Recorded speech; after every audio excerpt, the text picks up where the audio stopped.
Hello, Namaskar, Adab. Welcome back to Movie Biz. So thank you so much for all your support. You've been liking our show, you've been subscribing our show, and I'm really grateful for that. Thank you so much. Okay, today we have again with us Mr. Narendra Gupta, our film critic, our film analyst, and currently जो बॉलीवुड का हाल चल रहा है वो सब आपको पता ही है, सारी दुनिया जानती है कि फिल्म इंडस्ट्री का हाल बहुत बुरा है. Bombay film industry, Bollywood film industry या any film industry in India is going through very bad time because फिल्में बिजनेस कर नहीं रही. अगर इस तरह हाल रहा क्या होगा, ये बड़ा चिंता का विषय है. इसी के बारे में डिस्कस करने के लिए मैं नरेंद्र गुप्ता जी से बात करना चाहता हूँ. नरेंद्र गुप्ता जी, आप क्या कहेंगे ये बेल बॉटम की कलेक्शंस को देख के, जबकि फिल्म अच्छी है, रिपोर्ट अच्छी है, सुपर हिट फिल्म है, बट बिकॉज थिएटर्स में 50% कैपेसिटी है और वो भी सिर्फ नॉर्दर्न इंडिया के कुछ थिएटर्स खुले हैं, तो बिजनेस नहीं कर पाए और पायरेसी इतनी जोरों से. क्या लगता है आपको, क्या होगा बॉलीवुड का हाल, हिंदी फिल्म इंडस्ट्री का हाल क्या होगा? देखिए, बेल बॉटम ने फर्स्ट वीकेंड का बिजनेस किया करीब 13 करोड़, जो कि उम्मीद के मुताबिक बहुत बहुत कम है. फिल्म मुहर्रम के दिन रिलीज हुई थी. सैटरडे संडे का बिजनेस थोड़ा ठीक रहा, लेकिन मंडे आज से वापस बिजनेस काफ़ी कम होगा और मैक्सिमम मैं उम्मीद करता हूँ कि 20 करोड़ के आसपास का फर्स्ट वीक का बिजनेस रहेगा और सेकेंड वीक में पिक्चर मैक्सिमम 5-7 करोड़ और ऐड कर पाएगी. फिल्म की कॉस्ट थी 60 करोड़, वो रिकवर करना बॉक्स ऑफिस के मुकाबले बहुत ही नामुमकिन है. और 60 करोड़ में मान के चलिए कि अक्षय कुमार की फीस नहीं है.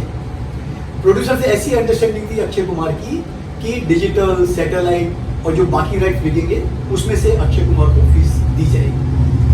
तो मतलब अभी सारा बोझा आ गया इंटरनेट राइट्स पे. ओटीटी से कैसे वसूल करो, सैटेलाइट से करो, म्यूजिक से करो, ओवरसीज से करो या और किसी तो कोई प्रोड्यूसर थोड़ी ना गुरुद्वारे में बैठा है या फ्री में पूरी इंडिया को, पूरे वर्ल्ड को फिल्म दिखाएगा. फिल्म सब फ्री में देख रहे हैं.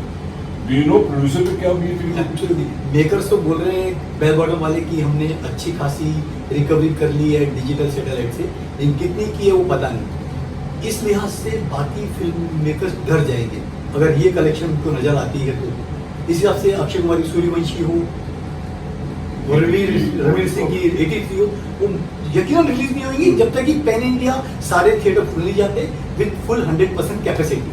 तब तक मुझे नहीं लगता कि बड़ी फिल्म में कोई भी मेकर रिस्क उठाएगा थिएटर में रिलीज करने की. तो मतलब ये ओटीटी सिर्फ एक छोटा सा रिलीफ मिला है प्रोड्यूसर्स को. It is not complete business because ये तो जैसे टीवी सीरियल बिकता है या जैसे स्टिपुलेटेड प्राइस होती है उस पर पिक्चर जाती है, बट फिल्म का बिजनेस जो रियल सेंस में होता है वो थिएटर्स में होता है, पूरे इंडिया में, पूरे वर्ल्ड में. क्योंकि थिएटर्स में अगर फिल्म बहुत अच्छी है तो करोड़ों में धंधा होता है, 400-500 करोड़ भी होता है और प्रोड्यूसर को वो चाहिए business value out of film. लेकिन अगर थिएटर्स नहीं खुलते ऑल इंडिया में तो कैसे ये फिल्में पनप पाएगी? या प्रोड्यूसर्स अब कॉस्ट प्राइस कम कर देगा? क्या प्रोडक्शन कॉस्ट कम हो सकती है? क्या एक्टर्स अपनी प्राइस कम करेंगे? ये सारी सिचुएशन देखते हुए क्या टेक्नीशियंस प्राइस कम करेंगे? क्या पर डे शूटिंग का खर्चा कम होना चाहिए? ये समझ नहीं आ रहा है होगा क्या. How will a producer carry such a big burden of film production cost of 100 crore, 150 crore, 25-30-50 crore भी कैसे उठाएगा? अगर रिकवरी 10-15-20 करोड़ की होगी थिएटर से और समझ लो बाकी इंटरनेट वगैरह राइट से मिला लो, बहुत बहुत हाथ पांव मार के 50-60 करोड़ की भी रिकवरी होती है, तो आर यू डूइंग बिजनेस? क्या फिल्मों की कॉस्ट प्राइस कम होगी? कॉस्ट प्राइस तो कम मुश्किल है क्योंकि हर एक ने प्राइस पकड़ के रखी है. तो इस लिहाज से बड़ी बजट की फिल्में बनना काफ़ी कम हो जाएंगी, बन जैसी हो जाएंगी जब तक कि पेंडेमिक का असर खत्म नहीं हो जाता. So what is the right kind of film to make today in the wake of theaters being half open, half dead, in the wake of OTT coming to help? तो क्या करना चाहिए? बड़े स्टार्स तो पैसे तो बहुत बड़े बड़े मांगेंगे, प्रोड्यूसर्स क्या करें फिर ऐसी सिचुएशन में? अगर रिकवरी है नहीं, बिजनेस सेंस बनता नहीं है, तो प्रोड्यूसर को अभी क्या करना चाहिए? और बड़े जो प्रोड्यूसर है वो सर्वाइव कर पाएंगे क्योंकि OTT के 3-4 बड़े प्लेटफॉर्म हैं. आपका नेटफ्लिक्स, अमेजॉन, डिज्नी वगैरह, वो बड़ी स्टारों की फिल्में अच्छी. लेकिन छोटे प्रोड्यूसर हैं जो 10-12-15 करोड़ की फिल्में बनाते हैं, उनके लिए भविष्य अंधकार में है. क्योंकि जो जहाँ 200-250 फिल्में साल की रिलीज होती हैं वो मुश्किल से 25-30 फिल्में साल की रिलीज हो रही हैं. तो छोटी फिल्मों को OTT प्लेटफॉर्म नकार रही है. ये सबसे बड़ा प्रॉब्लम है छोटे मेकर्स के लिए और उनका सर्वाइवल का बहुत बड़ा प्रश्न खड़ा हुआ है उनके आगे. नहीं, लेकिन अगर बड़े प्रोड्यूसर्स पिक्चर बेच रहे हैं OTT वगैरह में, थिएटर्स में, तो उनको पैसे मिल नहीं रहे। आपने देख लिया अक्षय कुमार की फिल्म भी 25-30 करोड़ मैक्सिमम 40 करोड़ का भी धंधा कर लेती, तो it is not a big thing. अगर बड़ी फिल्मों को OTT से भी करेक्ट पैसे नहीं मिल रहे तो you think it is sensible to produce big films at big price, या कार स्टार्स कम कर रहे हैं पैसे? जैसे आप बता रहे हो अक्षय कुमार ने फीस पता नहीं क्या ली बेल बॉटम में, बेल बॉटम की कॉस्ट प्राइस 60 करोड़ है। बट अक्षय कुमार की फीस क्या लगाओगे? अक्षय कुमार डेफिनेटली 80-90 करोड़ चार्ज करते हैं। अभी इस फिल्म के लिए पता नहीं उन्होंने कुछ सहूलियत दी है वासु भगनानी को, और जो रिकवरी होगी OTT से, डिजिटल से, बाकी अदर प्लेटफॉर्म से, उसमें कितना उनका हिस्सा रहेगा वो तो बाद में पता चलेगा। लेकिन आज की डेट में बड़ी फिल्में भी डेफिनेटली स्ट्रगल कर रही हैं रिकवरी के लिए।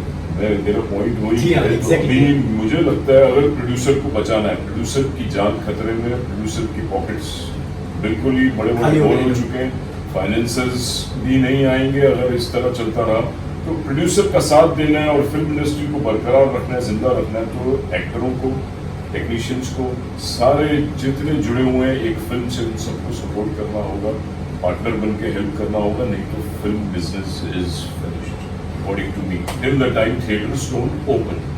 मोस्ट ऑफ द कॉस्ट आती है फिल्म मेकिंग में, बड़े फिल्म की स्टार की कॉस्ट। स्टारों को चाहिए कि अपनी कीमत चार्ज नहीं करें, एक कॉस्ट ऑफ प्रोडक्शन रिजनेबल में पिक्चर बनाई जाए, और फिल्म जितना बिजनेस करती है उसमें से अपना कोई परसेंटेज रखें, 10, 15, 20, 25%, तो प्रोड्यूसर को भी खुशी होगी, चलो ठीक है मैं प्रॉफिट में से हिस्सा दे रहा हूँ। तो मेकिंग का कॉस्ट काफी कम हो जाएगा अगर ये फॉर्मूले पे वर्क किया जाए तो। इसके अलावा स्टार्स का तो है ही, सब जो स्टाफ है काफ़ी बहुत ज़्यादा मैंने देखा है फिल्म शूटिंग में, घर भर के स्पॉट बॉयज, नाइट मैन, ये सब इतना पैसा खर्च हो जाता है, रिकवरी है नहीं, तो ये बिजनेस मॉडल वर्क करना चाहिए। I am not against anybody, सबको हक है अपने स्टाफ को साथ में लेके आए, मगर अच्छे दिनों में, अभी जो दिन चल रहे हैं, जो क्राइसिस चल रहा है, उसमें हम सबको मिलके एक फिल्म को रीजनेबल बजट में बनाना है ताकि प्रोड्यूसर सर्वाइव कर सके, बिकॉज रिकवरी है नहीं, it's going through a very bad phase.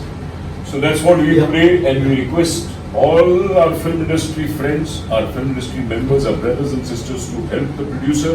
Producer needs help so that पिक्चरें बनती रहें और किसी तरह फिल्म इंडस्ट्री का दिया चलता रहे। That's it. Let's meet again. Thank you so much, and please do keep watching Movie Biz. Bye. Thank you.